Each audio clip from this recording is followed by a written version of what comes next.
7 rokov som žil s mŕtvou ženou, lebo som ju miloval. Volám sa Karl Tanzler. A toto je môj príbeh. Rok 1930. Pracoval som ako lekár na Floride. Do nemocnice prišla 22-ročná Maria Elena. Umierala na tuberkulózu. Keď som ju uvidel, vedel som, že je to ona. Moja pravá láska.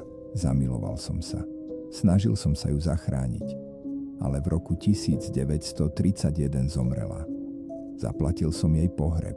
Navštevoval som jej hrob každý deň. A potom to prišlo. Počul som jej hlas. Priamo z hrobky. Hovorila: Osloboď ma. V noci som vykradol hrob a vzal si jej telo domov. Bolo rozložené, ale ja som vedel, čo robiť. Spojil som jej kosti drôtom. Vložil som jej sklenené oči. Kožu som nahradil hodvábom namočeným vo vosku. Obliekol som ju do svadobných šiat a položil ju do mojej postele. 7 rokov som s ňou žil. Tancoval som s ňou. Rozprával som sa s ňou. Spal som vedľa nej. Nikto o tom nevedel. Až kým ma susedia nevideli, ako s ňou tancujem cez okno. Jej sestra zaklopala na dvere. Ukázal som jej Elenu.